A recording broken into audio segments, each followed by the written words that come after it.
là, vous voyez, en principe, il se débrouille tout seul. Sinon, des fois, il faut intervenir, il faut l'aider.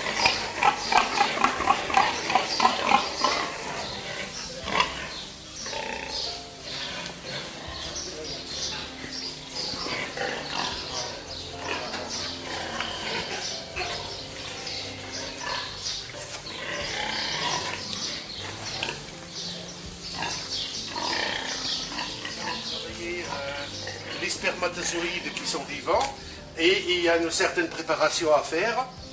La première des choses à faire, c'est de bien garder la température ambiante. La température ambiante, je la lis entre ici 15 et 20 degrés. Si c'est au-delà, ce n'est pas très grave. Et si c'est en delà, c'est-à-dire moins de 15 degrés, il faut que je chauffe la pièce. Bien. Alors, les ustensiles également aussi, je dois préchauffer. Pour ça, j'ai tout simplement un appareil simple que tout le monde connaît, que je mets en route. Et je préchauffe un petit peu. Bon, je pense que c'est à l'ambiance.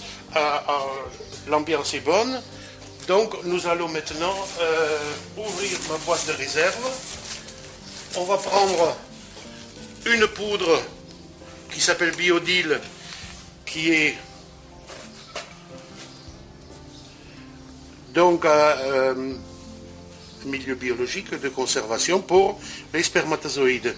Auquel cas, il y a de la nourriture et même un petit peu d'antibiotiques pour éventuellement combattre les spores de l'atmosphère qui peuvent tomber dedans. Voilà, alors on va l'ouvrir.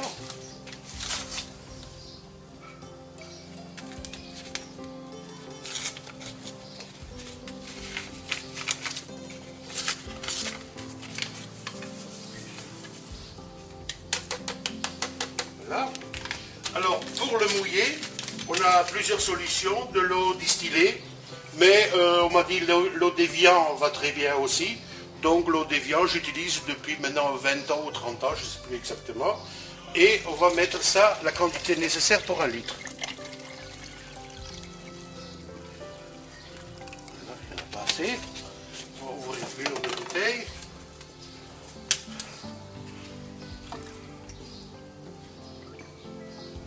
Voilà le litriateur. On va légèrement le remuer pour le dissoudre. Ce liquide, on peut le préparer un jour d'avance. Il est toujours préférable au moins 1 heure avant de l'utiliser. Si je l'utilise pendant 24 heures, je le mets dans le frigo. Si je vais l'utiliser tout de suite avant le prélèvement, au contraire, je le mets déjà au chaud. Auquel cas, j'ai allumé le gaz très petite, j'ai mis de l'eau tiède, un papier au fond pour éviter qu'il n'y a pas de brûlure de mon ustensile, et je le chauffe. Le temps que je vais faire le prélèvement, théoriquement j'ai atteint 30 degrés, 31 degrés, c'est ce qui est l'idéal pour mélanger les spermatozoïdes qui eux ont 36 degrés. Je vais préparer maintenant mon thermo pour que c'est un thermo à grande ouverture pour l'éjaculat là-dedans et pour qu'il n'y ait pas de refroidissement possible, ni de réchauffement. Il faut que le mot spermatozoïde soit entre 36-37 degrés sorti du verra. Il faut que je travaille autour de 30 degrés. Bon, alors donc on va le chauffer de nouveau un peu plus. Je vais utiliser un sac de protection. Voilà.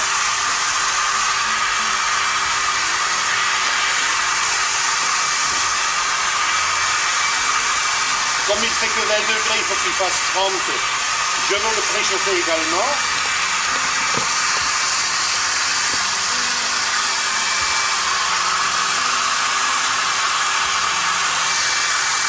Il est assez chaud. Je le mets là-dedans. Je coupe mon chauffage. Voilà.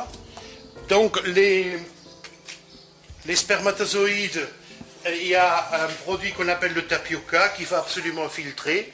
Ce tapioca que le verra donne en même temps que les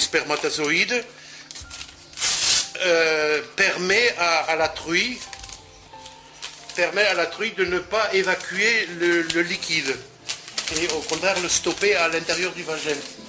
Mais pour l'insémination, je ne peux pas l'utiliser parce que c'est collant et on ne peut pas le manipuler. Donc je le filtre. Voilà. Je mets le premier couvercle du thermo. Voilà. Et je vais chercher un élastique. Parce que tout à l'heure, il y aura des mouvements. Donc on fixe l'accueil des spermatozoïdes. C'est le montoir. C'est le montoir qui permet de bloquer une cochette. Une cochette comme modèle. Comme le photographe a un modèle quand il veut faire du nu. Hein? On utilise un modèle.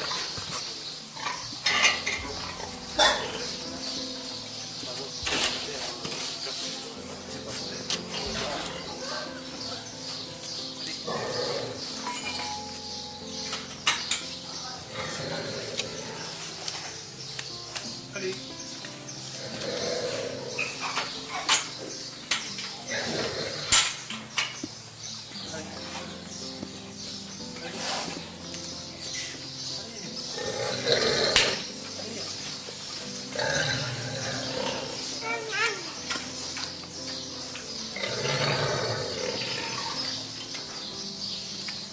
Il faut qu'on attende du coup la décision.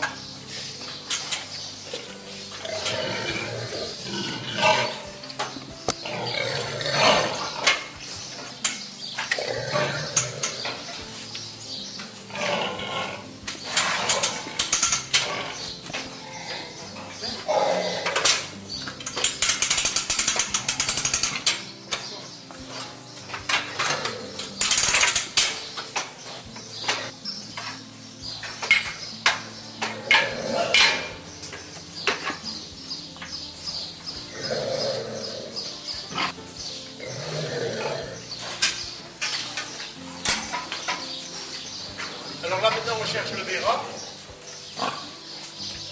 bien habitué.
Il faut le coincer et une fois coincé, il faut attendre l'érection.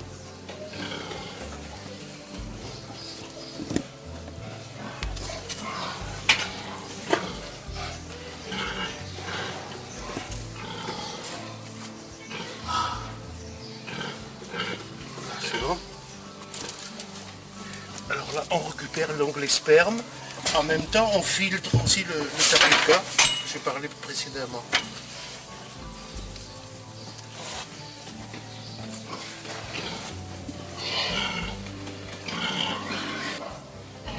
Un éjaculat complet peut durer jusqu'à 10 minutes. La quantité qu'il me donne varie entre 200 et 400 cm3.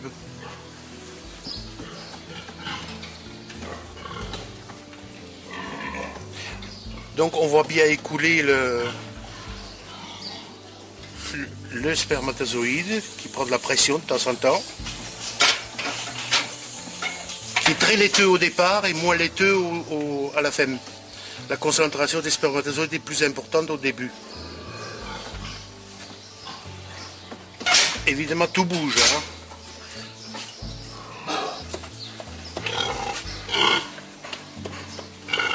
Alors vous arrêtez, il arrête de lui-même ou vous arrêtez quand... Non, il faut absolument que je ne l'interrompe pas l'acte d'éjaculation. Il faut que je reste jusqu'à la fin. Donc la fin peut durer quelques secondes, quelques minutes, et voire jusqu'à 10-15 minutes. Ça dépend d'un animal à l'autre, ça change. Je ne peux pas, je n'ai pas le droit de lui interrompre volontairement son acte de...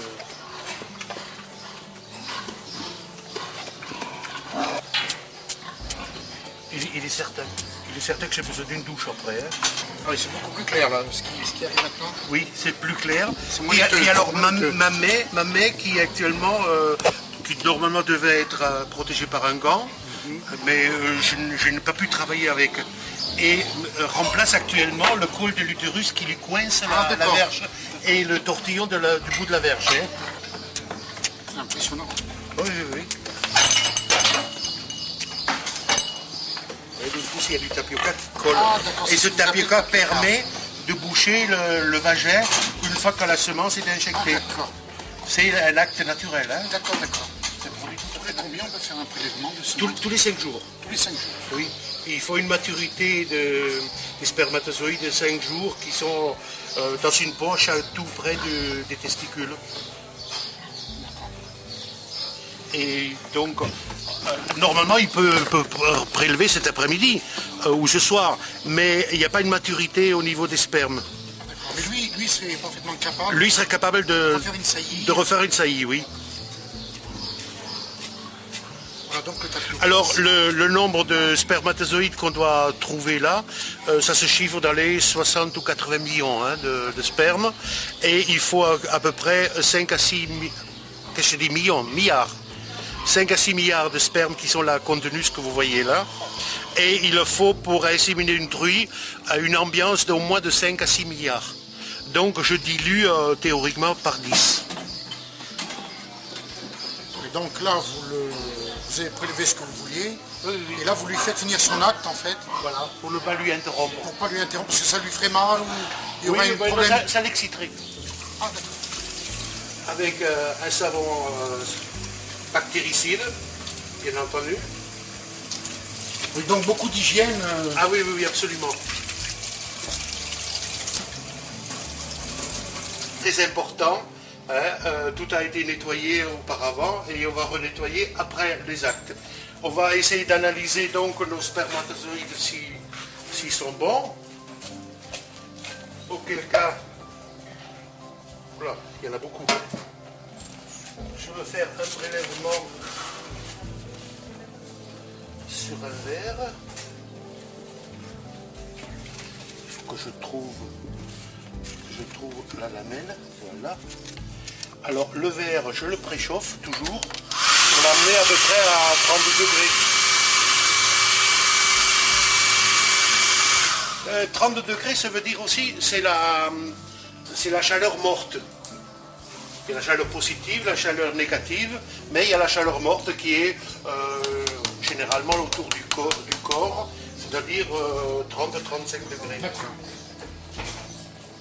On va faire un petit prélèvement. Voilà, juste une petite gouttelette.